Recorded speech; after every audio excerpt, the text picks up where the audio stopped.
What's up guys, hope you're having a good day. In this video I'm going to be going through our profit and loss from last week, reviewing our performance and seeing what we did good at, what we didn't do so good at, and if there's anything we can learn from last week to improve upon our performance in the future. I want to start off by saying I'm really sorry for the disruptions to the services I offer that came last week. So many of you will know that I took a holiday with my family last week. It was the first holiday we've had in about 2 years, and I didn't want to obviously go away while there was a UFC event on because, you know, that really disrupts my work schedule.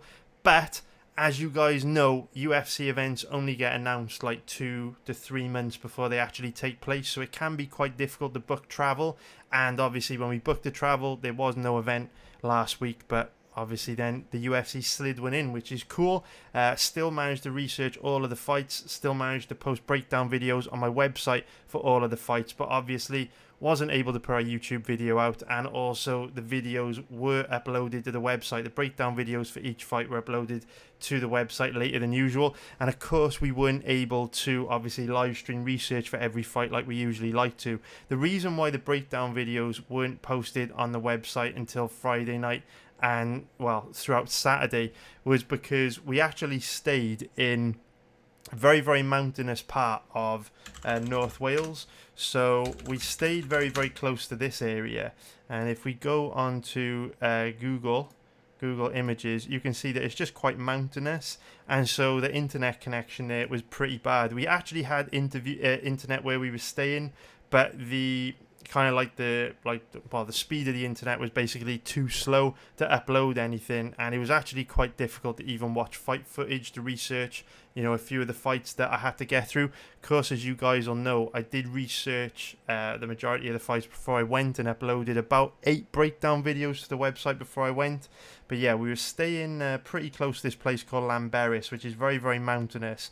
So even though I took like a couple of internet connections with me, you know, tethering my mobile phone connection, a mobile internet dongle, which I've got with another network provider, and the internet in the place we were staying, it was still a little bit crappy. So couldn't get much done while I was away. So I apologise for, you know, the late content last week, but everything's back to normal now. Obviously I'm back home, got home Friday night, and like I say, everything was posted that I would usually post last week, but it was later than usual. This week I'm back, it's Monday, and I'll be doing a bunch of fight research today and throughout the week, and of course breakdown videos for all the fights this week will be posted earlier like they usually are. So thanks for all your patience last week. I've taken a break, feel nice, I feel refreshed, and of course we absolutely smashed live betting again on the weekend. So a lot of you guys in the live betting group was like, you should take more vacations. I'm coming back feeling good, and hopefully, man, we can, you know, it's been a very good 2021 for us on all fronts. Hopefully we can keep this going. Got some holiday pictures here for you. One thing that was quite special about this holiday is that it was the first ever holiday where we took my dog Caesar. Many of you that watch my live streams will have heard Caesar. He's always going crazy in the background whenever anyone comes to, you know, the front door to deliver a parcel or anything like that. This is Caesar. He's an 11-year-old Shih Tzu, so he's an old boy now, and we've had him for a long time. We've never taken him on holiday. This is obviously because most holidays we go on, we travel abroad to different countries, right? But obviously with COVID and everything, this was the first holiday in my son's lifetime. This is my son here. It's my first holiday in my lifetime in his lifetime, where we've gone on holiday in the UK. So I live in the south of Wales. We went on holiday to the north of Wales. It's a beautiful part of the country. You know, if you're looking for anywhere to go on holiday in the UK, and you're from the UK, could do a lot worse than North Wales. It's a great location. So yeah, we took our dog for the first time. It was pretty cool. North Wales is really cool because you can go from like the most amazing like mountain landscapes to beaches in like a 10-minute drive. So here he is in his backpack. You can see my wifey carrying him around in there. Obviously he's 11 years old and he is a small dog, so he can't walk too far, especially in this heat. So we bought this crazy backpack for him. So yeah, just some holiday pics here. Here we are at Port Meirion. A few pics at Port Meirion, which is a very nice place to visit. What else have we got? I think this was our day out at Carnarvon Castle. I'm a big history geek, man. I love learning about history, and obviously Wales has got a lot of history. This castle was built in, I think, 1280. So this castle's like, 700 years old, which is really, really cool. So I love learning about the history of that. Here you can see me kind of geeking out, staring at something. That was pretty cool to see. And there's my dog dying of heat exhaustion in his backpack. And yeah, what else we do? This was a day out we had in Beaumaris. There's my son enjoying a nice munch. You can see just oldie worldy towns, beautiful sea views. And yeah, man, this was a very old bridge we drove across. A bit of a driving holiday for me, not gonna lie. I do love cars. Driving is a big passion of mine. You guys all know cars are a big passion of mine. Couldn't take the car I wanted, the North Wales. One of my cars is a sports car. Couldn't take that one because obviously you can't put anything in it. So we took the family car, but the family car is still a little bit sporty. So had some good fun on the roads up there. It's absolutely amazing. If you're into driving and you like driving holidays, check this out. We absolutely smashed the car up this road a good few times. This is Lamberis Pass in Snowdonia. I think Top Gear actually did an episode on this road. Absolutely brilliant road to drive on. It was a lot of fun. Enjoyed that. And then got any more pictures? Have I closed it down? Oh no, it's still here. And then, like I say, there's the wifey with the pooch. There he is, having a whale of a time. He looks very good for 11 years old, which is like fucking 80 years old in dog years. When I get that old, I hope I look better than this. There is a very, very there's a very, very strange look on my face. Not sure exactly what's happened there, but yeah, pretty cool, man. So yeah, thank you guys for all the a lot of people of you have asked me how my holiday went last week, so there's some holiday pickies for you. And again, really sorry the service was disrupted. Obviously I never take time off, and it wasn't really a week off. Like, I'm not going to say I took last week off. I didn't. I still did everything I would do in a normal week. It's just that the content was brought to you a little bit later on. But we're back to normal now, boys, and I'm very, very hungry, very, very motivated to keep this amazing year that we're already on in 2021 going, and hopefully we can keep going the way we have been. And obviously the second half of 2021 is going to be great if we continue going like we have in the first half. Obviously, also want to say a big, big, big thank you to all the kind messages that I've received from you guys over the last week as well.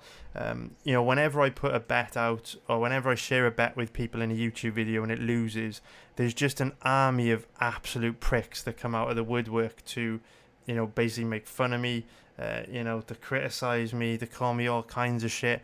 And a lot of people out there really, really want to see us fail. They really do. They're like sat on the sidelines, kind of hoping we fail and taking great enjoyment from any little bump in the road that we have. So obviously a couple of weeks ago, I shared a bet on YouTube with people and it didn't win.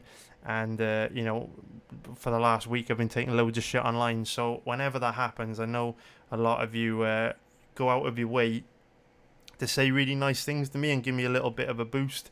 And it means a lot, man. It doesn't go unnoticed. I really, really appreciate it. And I notice you do go out your way and do it. If you can see online, I'm kind of getting abused a bit and having a tough time. So I really want to say a big shout out to all of you that have sent me kind messages over the last few weeks or last week or so. Just going to read a few of them out, man. This one's from LMN.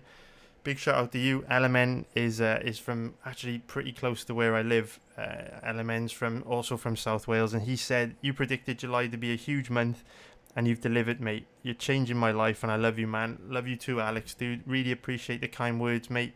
Alex sent me this message after Saturday night's event, and it was right after the TJ and Sandhagen fight where I was feeling a little bit down, a little bit annoyed at the decision, which obviously we're going to get into. So, messages like this give me a bit of a lift, man. So Alex, thank you very much, dude. And then Crit from Holland sent me this message yesterday. "Hey Chris, thanks a lot for last night, mate. One of my biggest winning nights ever." Nice one, Crit. Thanks a lot, dude. Again, thanks for your kind words, and trust me, man, plenty more big winning nights to come. I'm not going anywhere anytime soon, mate, and we're just going to keep racking up the kind of wins we've been racking up. And what's really exciting about Crit's message is that he followed up by saying, because of you, I finally made enough money to quit my job, or to be thinking of quitting my job and focus on full-time trading, which to me is like, actually, this really does mean a lot to me, man, because one of the reasons why I got into doing what I'm doing now is because I absolutely hated my day job. Like, literally hated my job. I had a corporate job. I hated the company I worked for. I hated what I did. My life felt my life felt pointless because the job that I was doing didn't really like have any positive impact on the world at all. I'm one of these guys that always wanted to make a difference, to always like leave a little bit of a legacy and to really help others in a major way. Like if you look at like a nurse or a doctor or something, they're literally having such a big positive impact on the world. And I always like wanted that, and I always felt like the job that I was doing was pointless, and it made me really unhappy. So I used to literally come home every single night and research MMA, like to an obsessive level, to try and get out of that hell of the job I was working that I hated. And I know how horrible it is to be stuck in a job that you don't enjoy. So whenever I hear people that are almost at the point or have reached the point where they can quit their job because of the money that we make betting on MMA, it's a huge deal for me, man, because that's like the most rewarding aspect of my job ever. There's only so many bets you can win before you become a little bit numb to winning. Same goes for losing, right? There's only so much money you can make before it's like, okay, my house is pretty nice, my car's pretty nice, I've got a nice watch, got some designer clothes. Like it reached a point where it's kind of like the money isn't that interesting anymore. It is initially, like when you're first starting out, it's a big deal, but after a while it's kind of like you realize that the real value comes from time. The real value comes from freedom. That's where happiness comes from, just having the freedom and time to do what you want. It's not from material things. And that's why obviously being able to quit a job that you dislike to focus on something you're passionate about is the most amazing thing in the world. So when I hear stuff like this, Crit, it's amazing, dude. And hopefully, mate, we can keep going the way we're going, man. You can quit your job soon. I find this stuff super, super, super motivating. Obviously, over the years, a few guys in the community have either been able to go part-time or, quit their job, or, maybe even just, have that bit of a safety net from the money we earn from gambling, to quit their job and then go do something else that they really love, but have that safety net of being able to take that risk where otherwise they may not have been if they were, living paycheck to paycheck. So this type of thing, super cool, Crit. I really, really hope you can do it, man. And then also got a couple of emails from you guys, which I'll read out. So I really, really appreciate you guys sending me these emails. So this first email is from Matej. I'm not sure if that's how you pronounce Matej's name, so I feel really bad if it isn't, because Matej has been a part of my community for years now, so I really do feel very bad if I did mispronounce your name. Matej, I think he's from the Czech Republic. So I really, really appreciate this email. He said, this is by far the most valuable subscription you'll ever find. Pre-fight betting tips learned me a lot about betting. I was able to increase my bankroll several times. A few months after that, I joined live betting membership, and it was the best investment I have ever made. Now I don't really have to go to work. Damn, I forgot Matej said that in this email. It's someone else that might be pretty close to quitting the job, which is the best feeling ever. I could just quit right now if I didn't enjoy going there. So if you're even slightly considering this, try this. Then try this. Go ahead. Matej, thanks a lot, dude. And can't remember what Matej does for a living. I know he's told me in the past, but amazingly, you're almost in a position to quit your job as well, dude. Really appreciate that email, Matej, mate, and the positive words. Nice for a little bit of positivity to counteract the negativity. And then one more email, and I'm also going to reply to you guys individually. So if this is the first time you're kind of getting a response from me, Matej and Jacqueline, I'm going to be messaging you back directly. I've already spoken to LMN and Crit, but really appreciate your emails, guys. And Jack Green saying, also up the real Prince of Wales, just wanted to reach out and say thank you for all your hard work you do. Because of you, I've increased my knowledge tenfold on both the fight game and compound interest. To put in all that work researching so many fights every week is a crazy display of cardio, and the fact that you have a place where we can pick and choose which ones we have time to research along with you is very appreciated. You also have a wonderful community for the most part that I can enjoy the fights with vicariously, as I don't contribute to discussions. I watch 99% of the fights at home with no one to talk to except my wife, who's on her phone because of an aversion to seeing people get hit in the face. She married poorly. So to be able to see others discussing the fights in real time makes it all the more enjoyable for me. I occasionally see jerk-offs giving you a hard time when one pick doesn't go the right way. Obviously they don't understand proper strategy and a dead weight anyway, but I thought I'd let you know that for every one of those cunts that talk shit, there's many more like me who have made your site a regular destination. And although we might not contribute to anything on the boards, we praise your work ethic and knowledge and attention to the sport. Thanks a lot, Jack Queen, mate. Again, I hope I'm pronouncing your name correctly. You have raised my game to another level since I joined, and I thank you for it. It might sound stupid, but on a personal level, your site also recently helped me through a loss of family, giving me a form of escapism through a tough time. Keep doing what you do, and as my dad would have said, don't let the bastards get you down. I love that quote, man. Raise the banners and I will ride. Thanks a lot, Sando Val King, mate. And hopefully, mate, you're starting to feel better after a loss in your family. Really, really appreciate it. And it's really, really good for me to hear stuff like this, because you know what any job is like, right? Where after a while you just go through the motions, and I sit down, I research fights, and I do a video, and because there's so many fights every week and I watch so many fights, I'm just kind of research, but sometimes I lose sight of you guys on the other side watching, and how much trying to choose my words very carefully because I don't want to sound like a dick, but what I'm trying to say is because I don't think I'm that interesting or entertaining, I don't maybe always put as much value on the videos that I produce as you guys. So when I hear stuff like this, it's really good for me, because it makes me want to elevate my videos to the next level, instead of me thinking no one really these videos aren't great anyway because I'm not that entertaining. I'm just going to record this video and it'll go into all the detail, but maybe at times they might lack energy or enthusiasm for certain fights, which I don't think are great for betting.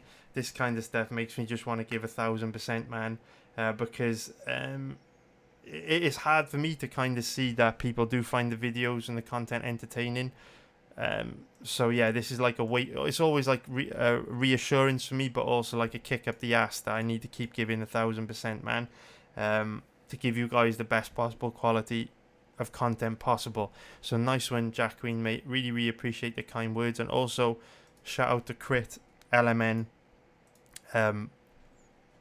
Matej, and everyone else that sent me a message, on the VIP chat room and in the YouTube comments last week. I really appreciate it, guys.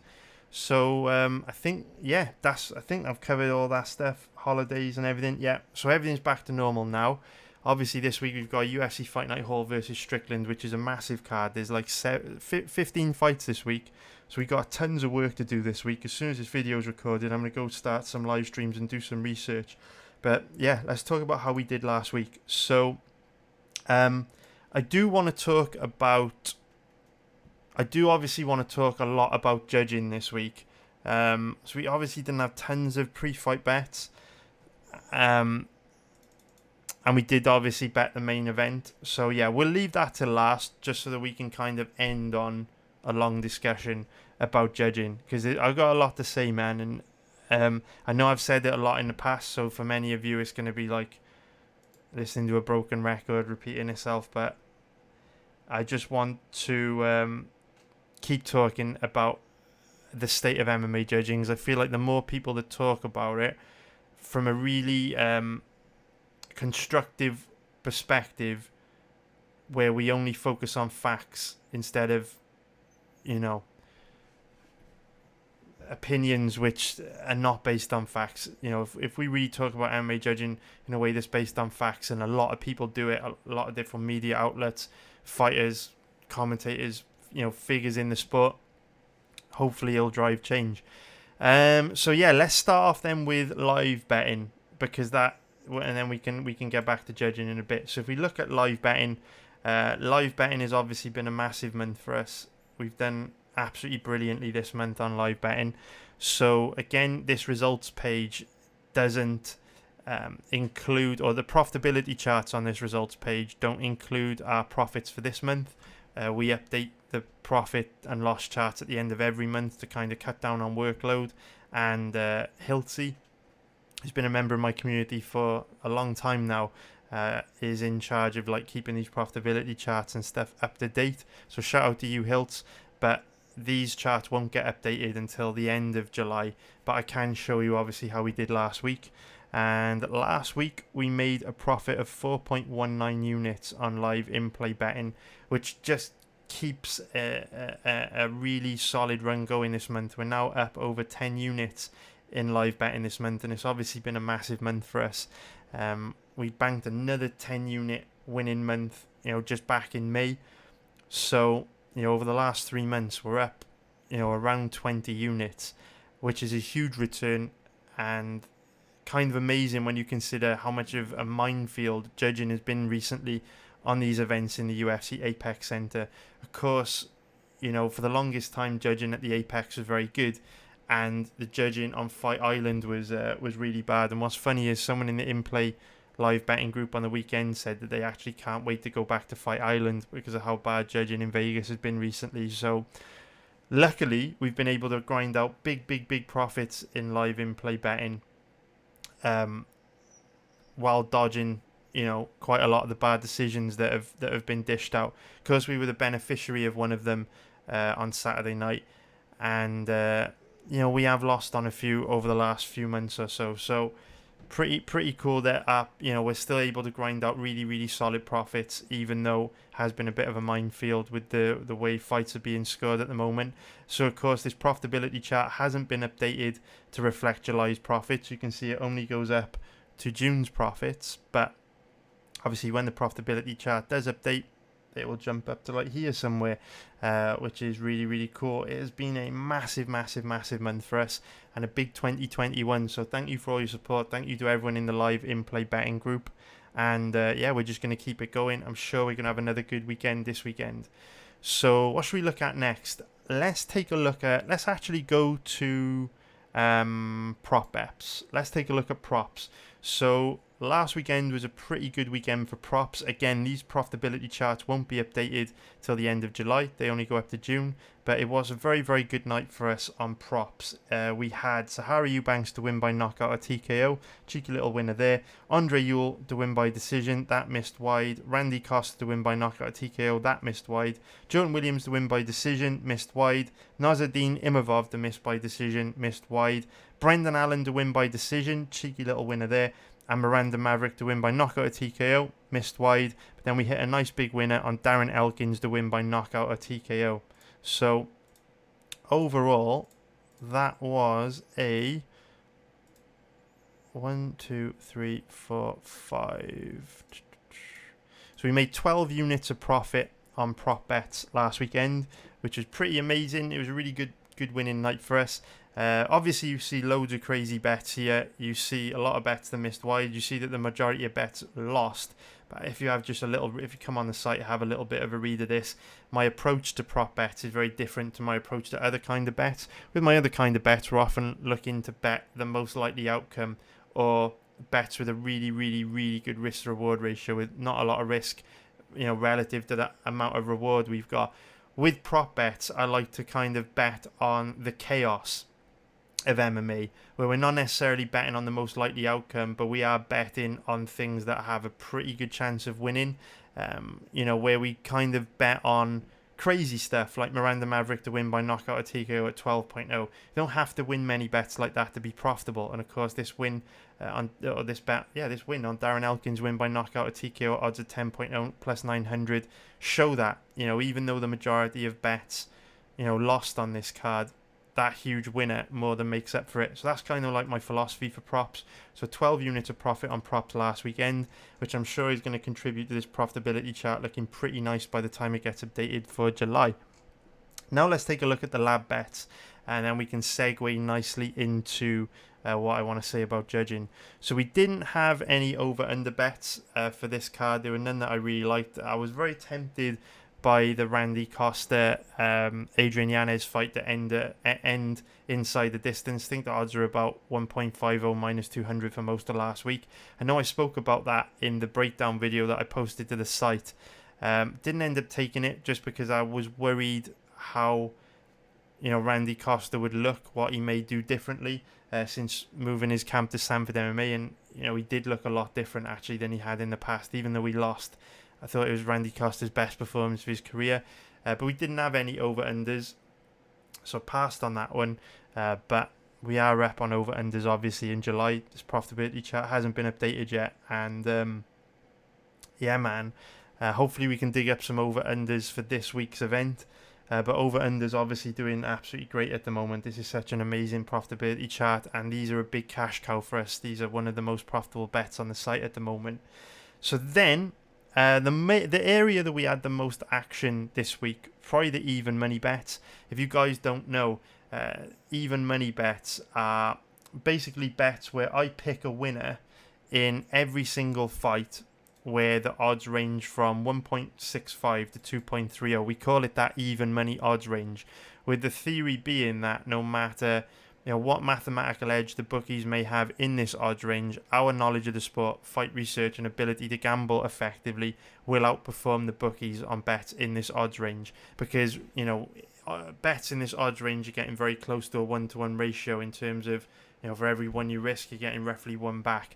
And of course, we've proven over the last 18 months that we are profitable on these kind of bets. They perform very well, and we did very well on the weekend as well. So there were 5 fights in the even money odds range last weekend. Of course, we can't pass on any fight in the even money odds range. We've got to bet them, and we went 4-1 for a really, really solid profit, I think of around 4 units.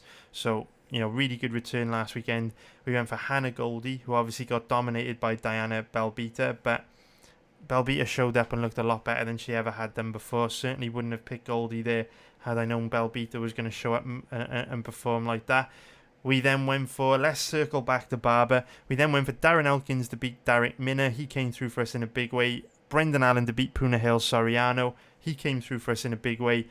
Nasruddin Imavov to beat Ian Heinisch, because that was an easy fight in the end for Imavov. And then finally, Macy Barber to beat Miranda Maverick, which segues nicely into talking about judging on this event. You've probably all seen the thumbnail, the title of this video. Do want to talk a lot about judging here. In terms of the main event picks, oh shit, I didn't actually put our main event pick in. I'll have to do that now. Of course, spoiler alert, I did forget to enter it in, but it shouldn't surprise any of you who our main event pick was, because our loose bet was actually Corey Sandhagen. So spoiler alert, I will add that in. I'll add it in after the video is done. So yeah, forgot to add in our main event pick on Corey Sandhagen, but the main event picks are the only experiment where we're actually at a loss, or the only type of lab bet we're at a loss. Although we are doing well this month, because we've had Poirier to win, he won. Makachev to win, he won. Of course, Corey Sandhagen to win, and he won. No, he lost. Actually, we're not doing good. We've got to enter a loser in here. Shit. Okay, well, yeah, we're not doing great on main event picks. I keep thinking Sandhagen won, but he didn't. He got robbed. Anyway, back on track. Let's segue in to the discussion about judging, because obviously Macy Barber won the fight against Miranda Maverick, but I think anyone with eyeballs can agree that Barber didn't win the fight. Miranda Maverick won the fight, and it was just absolutely horrendous judging. There's no excuse for it. And what's really, really positive about this fight is that literally everyone scored this fight for Macy Barber. If you look at the media scores, every single person scored this fight for Miranda Maverick. Everyone. Like, this is so rare. Like, usually, you know, in a fight where it's scored badly, like 70 to 80% of people in the MMA media will score the fight for the person that should have won. But there'll always be like that 20-30% that gets it wrong. What's so encouraging to me about this is that every single person at MMA media scored the fight correctly. It was a very easy fight to score. 29-28 Maverick, and no way that you can score the fight any other way. It's impossible to score the fight any other way. Maverick won the first and second clear, lost the third. It's 29-28 Maverick. I don't know how you can screw this one up. But of course, time after time after time again, Sal D'Amato scores fights wrong. And nothing gets done about it. We can see here, D'Amato scored the second and the third round for Macy Barber. And for me, it's just unforgivable. Like, how many years have to go by? How many events, how many fighters have to be robbed by this guy? You know, how many blind eyes are going to be turned? It's just, in my opinion, unforgivable. You know, when every single person in the MMA media... Sorry, guys. Itchy nose. When every single person in the MMA media score the fight the same way, but it's your job to score the fight correctly. You know, fighters' careers, their finances, their health, their well-being. When all these things you're responsible for, you cannot afford to get it wrong. You have to have some pride in your work. Where's your pride in your work? Consistently, year after year after year, fight after fight, event after event, Sal D'Amato scores fights wrong. And the huge issue that I have with MMA judging and scoring MMA fights in general is that people hide behind the word opinion, which is really annoying to me, because opinion doesn't come into this. There's a correct way to score MMA fights, and then there's everyone's opinion. There's only one way you score MMA fights, and if you didn't score this fight for Miranda Maverick, you're wrong. Why is it that every single person in the MMA media scored the fight correctly, but two of the people who are responsible for taking care of these fighters, who are responsible for keeping this sport fair and honest and just, how come they get it wrong? If I ever give a bet out on a fighter and he loses, it doesn't matter whether it was my fault or not. Do you understand how terrible I feel about it, man? I'll be completely honest with you. You know, going away on holiday to North Wales with my family last week, I didn't feel great the whole time I was there. Because the previous weekend, I told everyone in my community to bet Jeremy Stephens and he lost. Now, it's not my fault. I still feel strongly it was a great bet. If Stephens was fighting Gamrot again this weekend, I'd bet him. It gave us a brilliant risk to reward ratio at those odds. But I feel guilty that I've let people down. I don't sleep well. It bothers me. Because I'm a perfectionist. I want to do really well. I don't like letting people down. And I like to do my best. You know, you work in McDonald's. You see those pictures of the burgers on the menu. And the pictures are like CGI. They look perfect. The perfect looking burger. And then you actually get the burger and it's all squished and looks shit in the wrapper. You know, if you work in McDonald's, you aim to make that burger look like the fucking CGI one, man. You want to be the best fucking McDonald's employee ever. It doesn't matter what you are, man. What you do for a living. You're the best salesman. You want to hit the highest numbers. You know, you're an architect. You want to build the most beautiful looking building. Whatever you do, you want to be the best at it. I want to be the best gambler in the world. That's my goal. Best gambler in the world. No one comes close to me. No competition. I'm well on that journey. But every day I know I need to get better. This is why we create things like the lab. Because without experimentation and testing theories, how do we get better, right? I want to be the best in the world.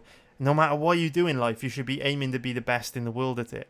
And what really bothers me about guys like Sal D'Amato is he's had this job as an MMA judge, a very privileged position, a position of responsibility where, you know, he's in charge of taking care of fighters' careers and finances, and he's consistently bad. He doesn't improve, and it's not acceptable. How many lines of work can you consistently do a bad job at and keep your job and not be penalised? You know, these guys have complete immunity. No matter how bad they are, you'll still see them at the Apex on Saturday night, you know, ruining the finances of more fighters. You know, you look at a fighter like Miranda Maverick, you know, this is only her third fight in the UFC. I'm assuming that she's on an entry-level contract. She's probably only on $10,000 show, $10,000 win. So she's made $10,000 for this fight, when she should have made $20,000. That's a big difference. You know, you get paid $10,000 after paying for your gym fees, your trainer fees, nutrition, living expenses. Like, you're not earning anything. Like, this is much less than minimum wage. Difference between 10 grand and 20 grand for a young fighter is a lot. How much will this hold back Miranda Maverick's career? You know, 10 grand and earning 10 grand and 20 grand from a fight could be the difference between Maverick, you know, earning 10 grand and having to live at home with her parents, or, you know, work a full-time job to supplement her income. You know, compared to 20 grand, she might be able to, you know, rent her own place closer to where she trains, train full-time, maybe only work a part-time job. It can stunt her career progression. It can have a huge impact on her career. Money is very, very important. Money is a resource. Money is extremely important. People tell you money's not important, it doesn't buy happiness. It doesn't buy happiness, but it does buy you time, and it gives you, you know, it's a resource which can be used to improve your quality of life. Maverick is not going to improve as fast as a fighter if she's struggling for money, worried about money, having to work jobs to make ends meet. So it's very negligent. It is grossly negligent of Sal D'Amato to score this fight incorrectly. In a fight that was impossible to score incorrectly, it was not a difficult fight to score. So why are you out here ruining fighters' careers? And it gets even worse than that. It gets even worse than that because, you know, Maverick, this was her third fight in the UFC. Usually when you sign for the UFC, they give you a 2 to 3 fight contract. And we know that the UFC are absolutely ruthless when it comes to fighter pay, and absolutely ruthless when it comes to contract negotiations. If she started the UFC, you know, on a 3 fight contract, that fight against Barber was probably the last fight on her contract. So how much negotiating power do you think she has now going into a contract negotiation with the UFC when she's just lost her last fight? This is massive. This will cost Miranda Maverick a hell of a lot more than 10 grand if that's the last fight on her contract. You know, imagine the difference in negotiating power she has if she's going into a contract negotiation with the UFC, some young, hungry, talented prospect on a 3 fight winning streak, compared to losing her last fight against another prospect. You know, that could be the difference between, you know, a 20 grand win, 20 grand show contract, or a 50 grand win, you know, 50 grand show contract. It's a big difference. So Sal D'Amato is a disgrace because he clearly has no pride in his work, and he clearly doesn't care about fighters. He clearly doesn't care about, you know, keeping this sport fair and honest and doing the right thing. Maybe he lacks passion. You know, maybe... I don't know. I can't make excuses for this guy. There's no excuse. These fights are not difficult to score. I make a living from scoring fights correctly. There's only one way to score fights. And scoring this fight for Maycee Barber is absolutely unforgivable. Ironically, he did score the Raulian Paiva versus Kyler Phillips fight correctly. Now, this one will be a little bit more controversial. Some people will say Paiva won the fight. Some people will say Phillips won the fight. Again, that's your opinion. You're entitled to it. But scoring fights has absolutely nothing to do with opinions. We'll bring up the scoring criteria document shortly. just to show you that there's only one way to score fights. And so the only way to score this fight was a draw. 10-8 round 1 for Kyler Phillips. 10-9, 10-9 to Piver in rounds 2 and 3. The fight was a draw, and there's no other way you can score it. Any other way you score it, unfortunately, it's just incorrect. It's not the way to score it. It doesn't matter what your opinion is. But what's really, really, really, really encouraging about this is that the vast majority of people in the MMA media scored this fight correctly, which is a huge shift in where things used to be. What's crazy about this is that Sal D'Amato was actually the only judge that scored this fight correctly. So even though I was harsh on him in the scoring of the Maverick versus Barber fight, he did get the Phillips-Piver fight correct. But we'll come back to Sal for the next one, because unfortunately he didn't score the Dillashaw-Sandhagen fight correct. But what's great about the scoring in this fight is so many MMA media scored this fight a draw, which is a huge step in the right direction. 1 or 2 years ago, the majority of these guys would not have scored this fight a draw. This is real progress to me. For whatever reason, even though the scoring criteria got changed back in 2017 to mean we're supposed to have more liberal use of 10-8 scorecards, there are a lot of people who are still reluctant to use 10-8 scorecards in the appropriate circumstances where they should be used. Round 1 of this fight was, a perfect example of when a 10-8 round should be invoked, and I'm so happy to see so many people in the MMA media use the 10-8 scorecard in the correct situation. And what's really, really positive about this for me is that this shows me that the MMA media are finally starting to educate themselves on how to score fights, because up until very recently, generally speaking, they weren't great at scoring fights. So this is so positive for me, because MMA media are the guys who can put pressure on the industry, pressure on commissions, pressure on the UFC to fix this problem, and they can drive change, man. Through their writing, through their media outlets. I mean, it is a little bit annoying how the two outlets that got it wrong, MMA Junkie and Bloody Elbow, are two of the biggest outlets. That's very disappointing to me. It is very, MMA Junkie, probably the biggest media outlet on here, so it is very disappointing they scored this fight incorrectly. But this is progress for me, because these guys, they're going to be writing stories, and if they can start to call out judging or call out bad judging more often, that's going to drive change. So it's a huge positive step in the right direction, a huge step in the right direction that the MMA media are now actually starting to score fights correctly, because it's very unusual to see so many people dish out a 10-8 scorecard in the rounds that should be scored at 10-8. So shout out to you, MMA media. This is massive, man. This is amazing.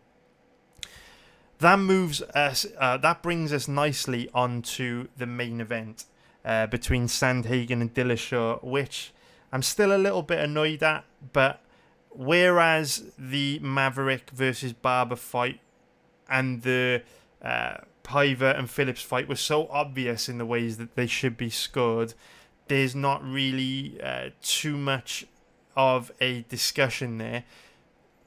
This fight between Sandhagen and Dillashaw is a little bit more nuanced in terms of how it should have been scored, and so this fight actually gives us a real good talking point and an opportunity to educate people on how MMA fights are supposed to be scored, because again, there was only one way to score this fight. There was only one winner here, and that was Corey Sandhagen. And if you didn't score the fight for Corey Sandhagen, you just didn't score the fight correctly. And we'll explain why. But first of all, obviously, we did have a losing bet on Corey Sandhagen last week. So let's talk about our losing bet, and then we'll go back to explaining why Sandhagen won this fight, and any other scorecard that marks Dillashaw as the winner is incorrect, and we will use the actual scoring criteria to highlight the reason why Sandhagen won this fight. So just bear with me a second. So obviously we only had one pre-fight bet last week, which was 2 units on Corey Sandhagen to win. I think he did win the fight. I think it was a very bad decision, and it's an annoying turn of events for us in a month where we've already had a good amount of bad luck. So this month started really strong. Obviously, we went 3-0, hitting winners on Duplessis, Jennifer Maia, and Dustin Poirier. Then we had a loser on Jeremy Stephens, and now we've had a loser on Corey Sandhagen. It's a very annoying loss, this one, because we did get, irrespective of whatever people say, I know what I know about this sport. I know what I saw in my fight research. I would be happy to debate the Jeremy Stephens, Mateusz Gamrot fight and bet with anyone in the world. If you've got a podcast, you want me to debate this bet with you, say the fucking word and I'll be there. Jeremy Stephens was an incredible bet, and it lost. And good bets don't always win. Bad bets don't always lose. But forgetting about that, it has turned into an unlucky month, because Jeremy Stephens was a very difficult stylistic matchup for Mateusz Gamrot, but the fight ended too quickly for him to really show the world the problems that he was very likely to cause Gamrot. So we got a little bit unlucky there. The Stephens kind of got caught cold, taken down and submitted before the fight even got going. And then we get even more bad luck the week after, with Sandhagen getting robbed by the judges. So what's real interesting, or what's really annoying about this, is obviously we won on Duplessis. We won on, if we just move that up, sorry. So we won on Duplessis. We won on Dustin Poirier. And we won on Jennifer Maia. So heading into that Jeremy Stephens event, we were up 4.7 units, which is a pretty good return, right? 4.7 units before the Jeremy Stephens loss. Then, so we're up 4.7 units. We then lose 2 on Jeremy, which takes us down to plus 2.7 units for the month, going into the Sandhagen versus Dillashaw card. So, had this fight been scored correctly, 2 times 1.6 minus our initial stake of 2, 1.2 units of profit, or it would have been 1.2 units of profit on this Sandhagen bet. 1.2 units plus 2.7 already this month equals 3.9 units, right? So we'd be up almost 4 units. So the point I'm trying to make is, had the judges scored the Sandhagen fight correctly, we would be up almost 4 units this month. But because the judges didn't score the fight correctly, we were at plus 2.7 units going into last weekend. Minus 2 on Sandhagen. We're now only up just under a unit, which is a big difference. You know, that's like a 3 unit swing. Very, very, very annoying. And we did our job, and this comes back to what I was saying earlier on in the video, which is why losses like this are very annoying. I've done my job. I've put the work in. I've read the scoring criteria on how to judge fights about 100 times. I've gone through it inside out, up and down, back to front, left and right, which is why I get so pissed when people,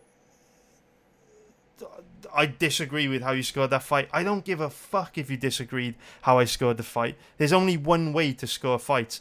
We were saying in the live betting group on Saturday, because obviously we saw a few bad decisions, right? We were talking about it, I think, after the Maverick versus Barber fight, before this fight even took place. John McCarthy was part of the ABC MMA Rules Committee, who wrote the scoring criteria for MMA.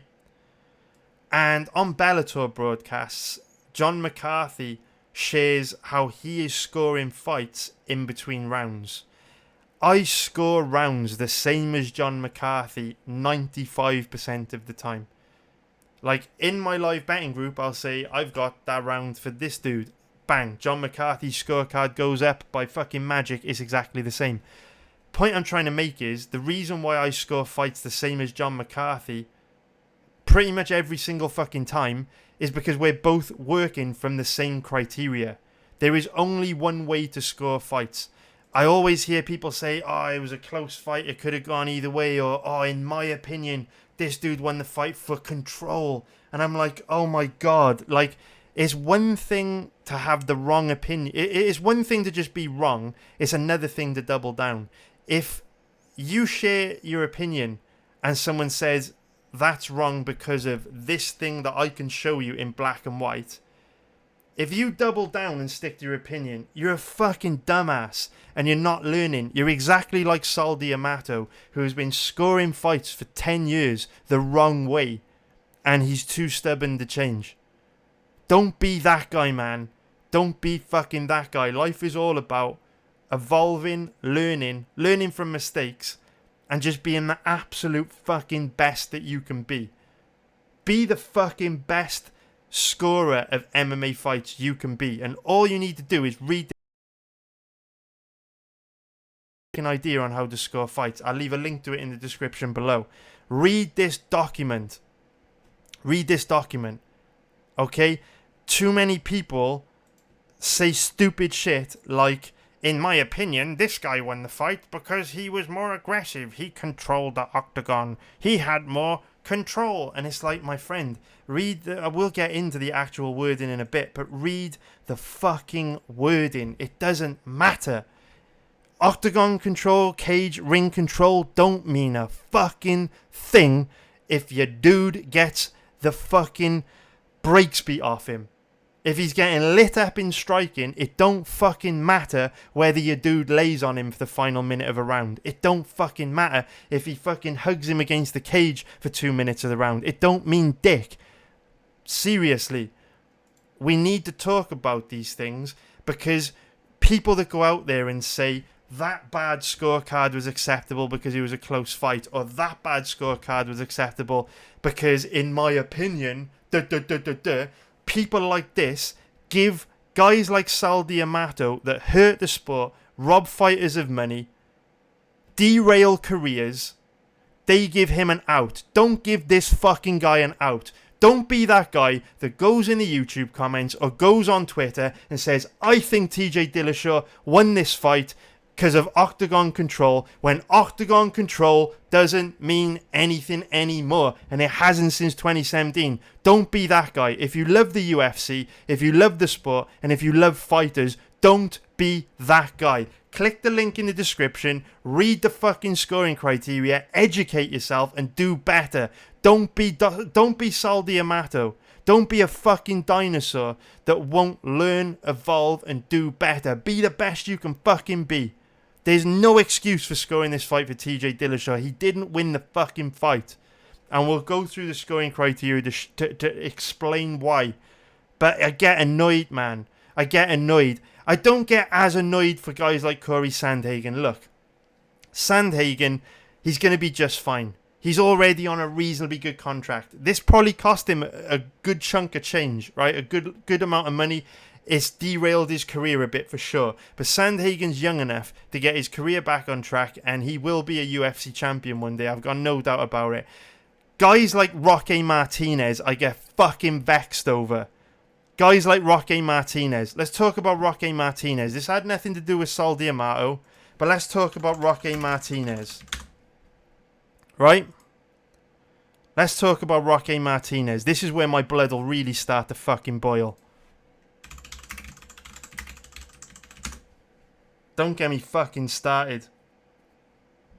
Don't get me fucking started on this one. This is where I really get fucking vexed. Corey Sandhagen's going to be just fine, but Roque Martinez isn't going to be just fine. Okay?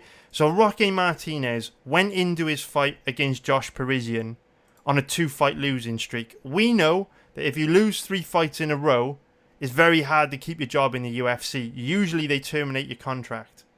So Roque Martinez hadn't looked great against Dontel Mays. He was too passive. He started too slow against Mays. Didn't look good against Alexander Romanov. Got absolutely ragdolled. Looked like a white belt on the ground. But you know what? He showed big improvements against Josh Parisian. He obviously struggled bad in his 2 fights in the UFC. Realised, shit, if I lose this fight, I'm going to lose my job. And he went out there, fought his ass off for 15 minutes, showed huge improvements, good fight IQ, and did exactly what he needed to do to win. It was a great performance from Martinez. He fought his ass off, that warrior spirit. did everything that he needed to do to win. Anyone that understands how MMA fights are scored would have scored this fight for Roque Martinez. And what happens? The judges score it for Josh Parisian. It's a fucking joke. It's a fucking joke. Why are the three most important people in the world scoring the fight for Josh Parisian when everyone else that understands how they should do their job score it correctly for Roque Martinez? The only judge that scored it correctly was Eric Colon. Junichiro Camillo and Tony Weeks, go fuck yourself. Because you know what? I hope you are literally crushed with guilt. I hope you're struggling to sleep at night. I hope you've personally contacted Roque Martinez and apologized for ruining his career. Because that's what you've done. You've ruined his career. He'll probably never get back into the UFC before. It was probably his dream to fight in this promotion. And he's probably worked towards this his entire life. Had Roque Martinez won against Josh Parisian, who knows what he could have gone on to achieve. It's not like the heavyweight division is the most, deepest talent pool in the world. I'm not saying he would have been a top 10 guy. I'm not saying that he would have gone on to become a champion. But he may have been able to forge a career in the UFC. Stay there for a few years, earn a good chunk of money for his family and dramatically improve his quality of life. Instead, Camillo and Weeks, you've ruined his career and you've probably cost him hundreds of thousands of dollars. You should be fucking ashamed of yourselves and you shouldn't be able to sleep at night. You are a joke and an embarrassment and you're not fit to judge this sport. It's a disgrace. It's a fucking disgrace. It makes my fucking blood boil. Of course, what happened after his third straight loss, Roque Martinez was released from the UFC. And this is why I was saying earlier on, it's so significant. Judging is so significant in the context of Miranda Maverick because of the implications that it has on their life. The UFC are absolutely ruthless when it comes to fighter pay. They're not going to use common sense and go, do you know what? Everyone in the world with eyes scored this fight for Roque Martinez. Therefore, we're not going to release him here. We're going to cut him a little bit of slack. We're going to treat it as if he won, like they did years ago with Ross Pearson against Diego Sanchez. And, we're going to give him one more fight. No, they won't fucking do that. They're ruthless. And now what happens? Roque Martinez's career is over because of Tony Weeks and Junichiro Camillo. Do you think they care? Do you think they went home, watched this fight again, reread the scoring criteria and thought, do you know what, I fucked up. Maybe I should contact my superiors at the commission and, I don't know, maybe see if they can contact the UFC and ask for a bit of lenience with Roque Martinez's contract. I don't know. I know that they don't give a fuck because Junichiro Camillo is one of these jabronis that scores fights wrong every fucking week. He's a joke. He's an embarrassment. It just annoys me, man. It fucking annoys me. I don't give a fuck about losing bets. I get annoyed because fighters work their entire lives to get to the UFC. They train their ass off. They shorten their lifespan through the damage that they're taking. They make a lot of sacrifices, and then they get three blind jabronis cage side with the power to make or break their career. And it ain't fucking acceptable. They deserve better. And nothing's getting done about it. So that brings me on to Corey Sandhagen versus TJ Dillashaw fight. Now, straight from the offset, I want to just let you guys know this was a close fight. It was a close fight. It was a competitive fight. But just because it was a close fight doesn't mean it wasn't an easy fight to score. It was an easy fight to score. It was a very, very easy fight to score. There's no way you can score this for TJ Dillashaw if you're following the correct criteria. Sandhagen posted this week. He said, my thoughts on the fight. As I'm sure some of you are curious, I believe I should have done more to win. I made a few mistakes that gave him a nod from the judges. I kept myself protected and defended almost all the shots while scoring the harder and cleaner ones. This is such an important sentence for when we look at the scoring criteria. By the end of the fight, Sandhagen barely had a scratch on him, whereas he inflicted major damage on TJ Dillashaw. You may call that effective striking, which is very, very significant in the context of how the scoring criteria is written. But this sentence is very, very important. And it also says to me, Sandhagen's very, very aware of the scoring criteria for the actual wording that he chose to describe his performance against Dillashaw. He then said he was able to control against the cage for longer while not doing any damage, again referring to the criteria. Up to you if you score that as winning. It was a coin toss. If it's damage, I win. If it's control, he wins. So it goes. Thanks for the support from everyone. Gonna keep climbing. The words that Sandhagen used suggest to me he is very, very, very aware of the scoring criteria and he understands how badly he was robbed. You know, look at TJ's face after the fight, man. He looked like he'd been hit in the face with an axe. Whereas if you look at Sandhagen, barely a scratch on him. He literally looks like he just finished taking the dog for a walk. This was after the fight. Barely a scratch on him. Now, I know that, fights can't be scored on damage, right? Maybe, damage in their entirety, right? Maybe fucking Sandhagen cut TJ Dillashaw really bad and then got dominated for the next 4 rounds. I understand that's not how you score fights, but Sandhagen consistently inflicted more damage throughout the entire fight. He's barely got a scratch on him. It looks like he's just come back from taking his dog for a walk, while Dillashaw looks like he's been in a car crash. How did this guy win? But let's get into... Actually, let's share some opinions first of all. I actually love this tweet. Now, many of you may not know who Adam Catterall is, but Adam Catterall is basically a member of the MMA media who is more known for his work with BT Sport. So Adam Catterall is one of these guys that does really, really good fight week content and really good interviews for the BT Sport in the UK. But the videos, I think, actually outperform ESPN MMA videos. So Adam Catterall is the guy with a northern accent that produces content for BT Sport, and he's brilliant. And he said, I watched the Sandhagen Dillashaw fight twice. It is easier to justify the scoring as 4-1 in favour of Sandhagen than it is 3-2 in favour of Dillashaw. I'll explain why on Fight Disciples tomorrow, and please check that podcast out. I have actually appeared on that podcast. Cheeky little plug. I appeared on the podcast a few years ago now, actually. If you go to my channel and search for Disciples, a very long time ago. But yeah, there I am. I did make an appearance on the Fight Disciples podcast. Please, please, please go and check out the Fight Disciples podcast where they talk about how the fight should be scored. John Anik then said, there's a lot of noise out there about the judging last night, but based on my understanding of the scoring language, Kyler Phillips deserved a 10-8 in round 1, correct. Miranda Maverick won round 2, correct. And Corey Sandhagen won round 4. Not suggesting judges have an easy gig, but guess I'm missing something. I think this is a really polite way of saying pretty much everyone that understands the scoring criteria scored these rounds this way. Why didn't the judges, when it's their job to judge fights correctly? Bang on, Anik. I love it. Michael Bisping, 3-2 Sandhagen, simple as that. And then the greatest of all time, Khabib Nurmagomedov. I think Sandhagen 3-2 because of damage. Agreed. Now, let me explain to you why Sandhagen won this fight. And as you can see, the majority of people in the MMA media did score this fight for Sandhagen.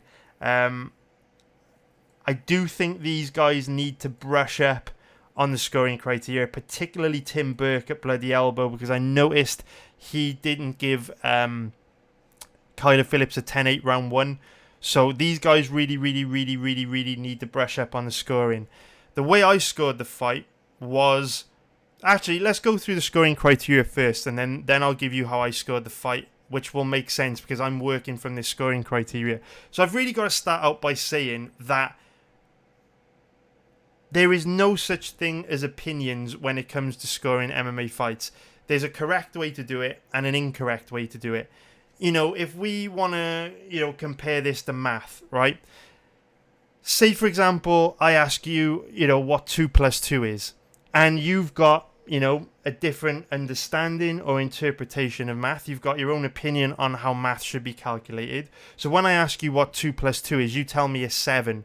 I understand that based on your world, in your opinion, the answer to 2 plus 2 is 7, but you're fucking wrong, because the general worldwide consensus on how maths are done, we know 2 plus 2 is 4. Okay, so you can have an opinion that 2 plus 2 is 7. It doesn't make it fucking right. If I ask you what the colour of fucking grass is, and you tell me it's pink because you're wearing these special glasses with coloured lenses that make grass look pink, I'm happy for you that that is your opinion, but it's the wrong opinion. The grass is fucking green.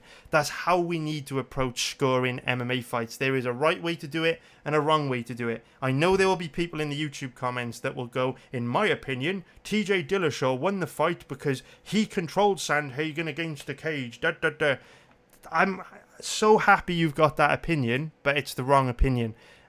Look at this document. I'll link to it in the description below, and this document will help you understand how fights are scored. Just again, don't be Sal D'Amato. Do not be a dinosaur. Evolve, learn, and do things the best way, the right way. Be the best you could be at scoring fights. Only way you're going to do that is looking at the actual criteria. So let's go through it. To evolve mixed martial arts judging criteria to focus on the result of action versus action itself, it must be stated that criteria is to be used in specific order. And notice how they put specific order in bold, okay? Each thing that a fight can be scored on needs to be used in specific order. And we're going to go through that order in a minute. These criteria may not move from one to the next without prior criteria being 100% even in the judge's assessment. So what that's saying is, if the number one scoring criteria is slightly leaning either way for one fighter or the other, you cannot go to the next category. You have to assess it based on the top category. That is such an important factor to take into consideration, especially in the context of this Dillashaw versus Sandhagen fight. Effective striking and grappling shall be considered the first priority of round assessments.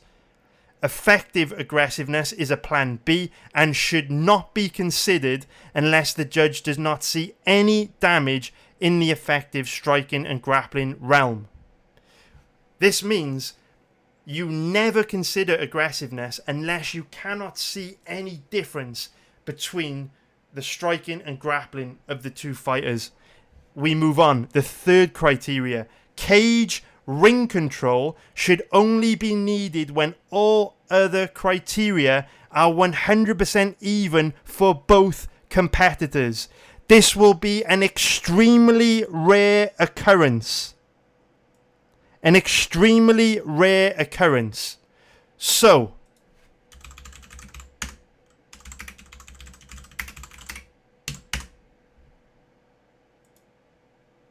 let's get back to the picture we used earlier on. Here's a good enough picture.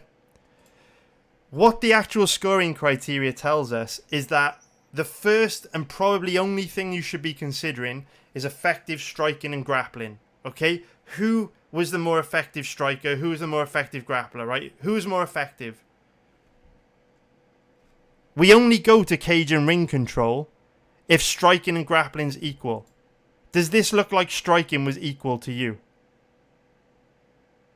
When you look at Sandhagen's face, does this look equal? He looks like he's been hit in the head with an axe. We'll move on. Prioritize criteria, right? We've got the three different sections. Legal blows that have immediate or cumulative impact with the potential to contribute towards the end of the match, with the immediate weighing in more heavily than the cumulative impact. Successful execution of takedowns, submission attempts, reversals, and the achievement of advantageous positions that produce immediate or cumulative impact with the potential to contribute to the end of the match, with the immediate weighing in more heavily than cumulative impact. So what that's saying is, shit that gets done later in the fight or later in a round kind of trumps previous. So if, for example, a guy's like racking up volume, but then they get dinged really big at the end of the round or towards the end of the round and they get damage from it, or they get injured, something like that, that outweighs stuff that took place earlier in the round, right? Immediate weighs more heavily than cumulative. Top and bottom position fighters are assessed more on the impactful, effective result of their actions more so than their position. I'm seeing a lot of people tell me TJ Dillashaw won this fight based on aggressiveness and control. Tell me what was effective or impactful about the positions TJ had against the cage where he was holding on to Corey from back control. Tell me what was impactful or effective about TJ's takedowns when every single time he took Sandhagen down after round one, Sandhagen immediately popped back up to his feet. This criteria will be the deciding factor in a majority of decisions where scoring a round. The next two criteria must be treated as backup and only used when effective striking or grappling is 100% equal for the round. So tell me based on that how you score this fight for TJ Dillashaw. Because in round one, remember, effectiveness and impactfulness. How did TJ win this fight? In round one, he did take Sandhagen down and he landed some big shots from top position. However, that was also the round where Corey Sandhagen landed the flying knee to inflict this cut. And it was also the round where Sandhagen jumped on that calf slicer submission and injured the knee of TJ Dillashaw. Look, I actually did score round one for Dillashaw. I'll give Dillashaw round one, no problem. But all I'm saying is, what was the impactfulness or the success that Dillashaw had from his grappling control in round one? He ended up with a cut that looked like he got hit in the fucking head with an axe and having his knee blown from a calf slicer. This took place in round one. Round one, TJ, give it to him, whatever. But he took a lot of damage in that round. Round two, Corey Sandhagen. Lit TJ up like a Christmas tree. Looked like there was a big momentum swing in Sandhagen's favour. Round one, TJ, if you're being generous, disregarding the cut, the damage of the knee. Round two, Sandhagen. Round three, very, very close round. 50-50 round. This is the kind of round where you may need to go to effective aggressiveness and octagon control, because in terms of effective striking and grappling, both guys had their moments. It was a close round. In my live betting group, I always tell people you never want to be really, really rigid in your, in the way that you score a round. I always say that you want to assign probabilities in terms of, I lean like 70 to 80% towards this guy, 10, 20, maybe 30% toward this guy. That's the way you want to approach judging. Round one, I'm like 60-40 in favour of TJ. Round two, 80-20 in favour of Sandhagen. Round three, 50-50. You pick whoever you want. You want to take TJ, be my guest. It was a tough round to score. Round four, Sandhagen, no dispute. Lit TJ up like a Christmas tree. Did TJ, score with some nice leg kicks? He did. Did TJ hold Sandhagen against the cage with that body lock for a little bit? Sure did. Didn't fucking do anything with it though. Every time he took Sandhagen down, Sandhagen popped back up to his feet. And if you notice, Sandhagen was allowing TJ to hold him in that body lock against the cage. And as soon as Sandhagen wanted to escape that position, he dug an underhook with his right hand, turned into TJ. TJ lost that position. They went back to the center of the octagon. How is that effective grappling when any time your opponent digs an underhook and turns into you, you lose the position?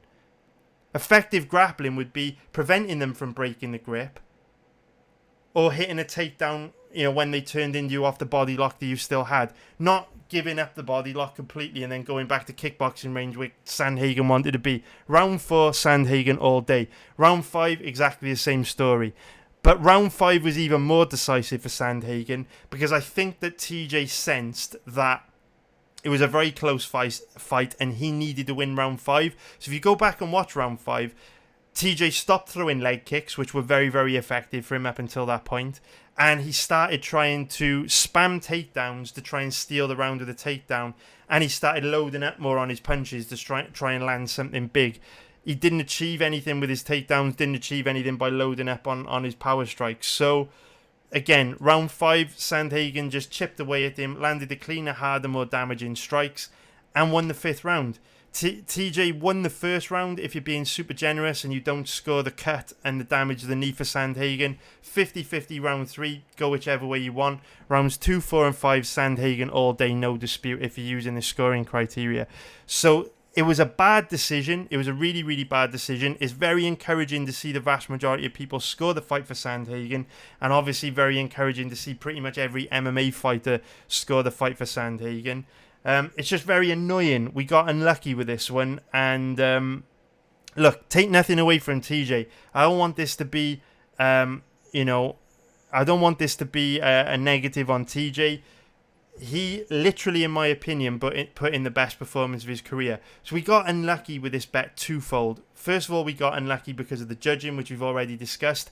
But we also got unlucky because there were so many things going against TJ in this fight, which we spoke about last week. He was coming back from a 2-year layoff. Fighters usually look worse after a 2-year layoff, especially when they're 35 years old, which is old for a bantamweight. TJ was also coming in off some shoulder surgeries, and on top of that, it was his first fight back after being popped for using performance-enhancing drugs. So that was probably the first time in a long time that we'd seen TJ fight clean. TJ also showed big improvements, didn't look anywhere near as reckless as he used to. And so we got unlucky because of the judging, but we also got unlucky because all of these things that usually lead to a fighter performing worse didn't have any negative impact on TJ at all. And he actually looked better than ever. Had I known TJ was going to show up and look that good, I certainly wouldn't have bet Sandhagen at the odds that we bet him. It's water under the bridge now. Like I say, we haven't got a crystal ball. We're not betting on robots. We don't know how fighters are going to show up and perform on Fight Night. Dillashaw looked great, but we were unlucky with this loss twofold. Like I say, the decision was bad, and Dillashaw kind of defied all the odds with that kind of performance. So, pretty much all I've got to say. It turned out to be a longer video than I thought it would be, but I'm just really annoyed at judging at the moment. Forget about Sandhagen. I'm more annoyed about Roque Martinez because, like I say, Sandhagen's going to bounce back from this, and Miranda Maverick's probably going to bounce back from it as well. You know what? Kyler Phillips, he's super talented. He'll probably bounce back. It's guys like Roque Martinez that are the real victims, and there's not enough accountability from judges, from commissions, to fix this problem, because it's a glaringly obvious problem that everyone can see. And if the vast majority of people watching this sport can take 2 minutes out their day to read, learn and understand the criteria, why can't the judges do it? It's a fucking joke, and something needs to change. So thank you very much for watching this video, guys. I really appreciate it. Let me know what you think in the comments below. And hopefully we can have a big weekend this weekend. Keep this money train chewing. And yeah, man, sorry the ramble, sorry the rant, but I just had to get it off my chest. And unfortunately, I'm sure this won't be the last time you hear me ranting about judging. So take care, guys. Love you all. I will see you very soon. Nice one, guys.